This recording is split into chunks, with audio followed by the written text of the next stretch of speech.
Цивил медија. Како измина според вас 2019 година? Која е вашата оценка? Што е одбележал?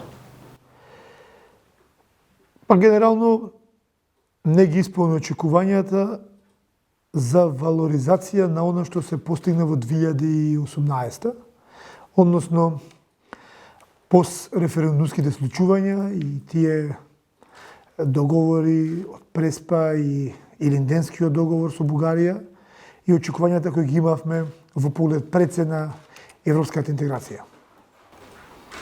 Кои се вашите перспективи за 2020? Што очекувате да се промени? Па тоа што не се случи 2019. Двата главни таргети на Македонија, тоа е на почетокот на годината да станеме полноправна членка на НАТО, а во средината отприлика или на некаде мај, јуни месец да веќе официјално Македонија отпочне и пристапни преговори со Европската Унија. А покрај тие можеби некои други од општествено поле? Тоа е во делот на политиката. А во другиот дел што очекувам, јас не сум некој исклучителен фан, но она кое е значено за 2019, тоа е успехот на Македонија кој го постигна на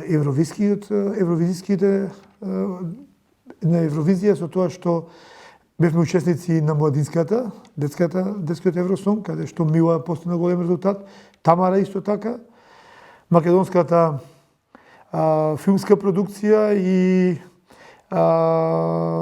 спортските постигнувања, највеќе ракометниот клуб Вардар, со тоа што ако 2019 не беше многу успешна политички план, беше успешна многу на сите други полиња, така да имаме некоја противтежа и баланс за некоја оценка на 2019. Дали ни би ги издвоиле како личности на годината? Да, во секој случај. Спортистите, музичарите, мислам дека се единственото позитивно нешто од 2019 за Македонија. Се надевам дека следната 2020 ќе најдеме и во политиката позитивни примери и ќе има личности кои ќе бидат истакнувани како позитивен